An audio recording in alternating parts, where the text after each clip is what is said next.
All right, hey, what's up, everyone? Welcome back to another video on how to research corporation. This is video number 4 in a series of 5 that focuses on looking at annual reports and 10K reports. Both of these are annual documents put out by corporations, publicly traded corporations. So in this instance, we're going to look at Starbucks Corporation. If you've seen the other videos, you know why I'm going to the investor relations page and what it is. If you haven't seen the other videos, in particular the first video, I recommend that. But just real quick, for the benefit of a new viewer, there's a lot of information in the investor relations page, and it's all coming directly from Starbucks itself.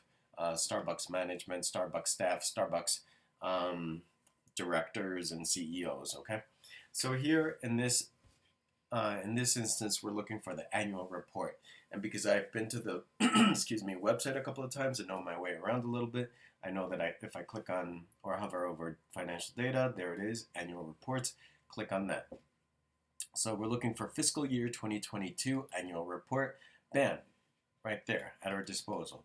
Okay, now if y'all saw that, I clicked on annual report and here's the company 10K.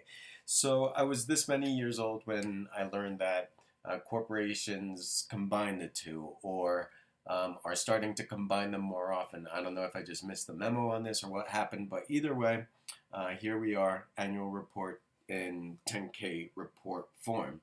So if you watched the first video, you saw that I shared a list of words that I thought were helpful in finding agitational pieces, pieces that we could use to educate and agitate the rank and file, to educate, agitate, and organize the rank and file. So, excuse me, I shared a list of keywords to do Control F or Control Find functions in these documents. And those words were also useful for considering different tactics. So, in this case, let's go ahead and Control F, and the word is union, all right? I had already typed it in. I just tried doing this video. That's why it's sitting there, all right? So here, already some interesting information. Some Starbucks partners and company-operated stores are represented by union, though it is an immaterial portion of our total workforce, whatever. But does let you know, what they think or what they try to put out there. They try to, play it down. But here, let's go to the next instance of union in this document. And this one I found more interesting. Excuse me. Starting in December 2021, Starbucks partners at company-operated stores in multiple jurisdictions across the U.S. began filing for unionization elections, and a number of these stores have now successfully unionized, with potentially more to follow. While the number of partners represented by unions is not significant, if a significant portion of our employees were to become unionized, our labor costs could increase and our business could be negatively affected by other requirements and expectations that could increase our costs, change our employee culture, decrease our flexibility, and disrupt our business. Additionally, our responses to any union organizing efforts could negatively impact how our brand is perceived. Now that sentence in particular, additionally, our responses to any union organizing efforts could negatively impact how our brand is perceived. So branding is really important for Starbucks, and they don't want to be perceived as union busters. That's why, if you're keeping up with the news, they're starting to close shops, unionize shops, with the excuse that, there's like health concerns or something like that, which I think is also a flawed strategy, because if you're closing all those shops over health concerns, what's going on, Starbucks? Why is everyone getting sick? Or what are these hazards that are in the workplace? Let's talk about that too now. So nevertheless, this shows us that because branding is so important to Starbucks, because frankly, it can't be the coffee. It can't be the quality of the coffee. I find it disgusting.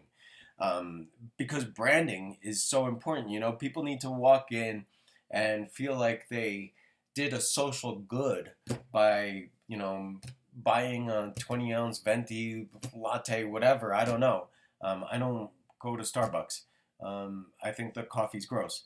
But yeah, so This speaks to some of the pressure points that we could go for.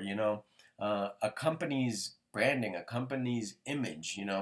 If they need to look hip and socially just and stuff like that, yeah, that is a pressure point. You go to the media with that, you go online, you go to the community, you go to your churches, your community groups, wherever, and you start, pointing out the contradictions. Then that's another point of pressure. Okay. Now let's plug in another word. Let's go for property. Oh no, actually, yeah. Let's actually just click on properties, and this is what we have. Now I'll tell you. At first, I was a little disappointed. I was hoping for a list of every single Starbucks store in the country. That's what I was really hoping for, and that's why I had originally clicked on properties. But instead, I got this. And then I'm reading this and I'm seeing, like the different locations, of course, but the purpose of these warehousing and distribution, warehousing and distribution, warehousing and distribution, roasting and distribution, warehousing and distribution, distribution, another artery, another main artery, another jugular as far as production for a company. All right. And I think this stood out to me in particular because, the Teamsters have a new leadership and I'm hopeful about the new leadership, and they seem to be, very much in solidarity with other struggles, other labor struggles in the U.S. So, I'm just putting that out there. If the Teamsters want to organize these shops, it could do a lot for building momentum at Starbucks as far as organizing. Now, let's just do one more. Socially. All right, so again, speaking to branding and the importance of branding, customer demand for our products and our brand equity could diminish significantly if we, our employees, licensees, or other business partners fail to preserve the quality of our products, act or are perceived to act in an unethical, illegal, racially biased, unequal, or socially irresponsible manner, including with respect to the sourcing, content, or sale of our products, service and treatment of customers at Starbucks stores, treatment of employees, or the use of customer data for general direct marketing or other purposes. Again, image. Image is very important to some companies, and so it is worthwhile to consider media campaigns, where you put the truth out, where you can take quotes like these and compare it to what it actually looks like on the shop floor. So yeah, so that concludes for this video. I hope this was helpful, and we'll wrap it up with video number 5, and that's going to focus on CNH Industrial, makers of tractors.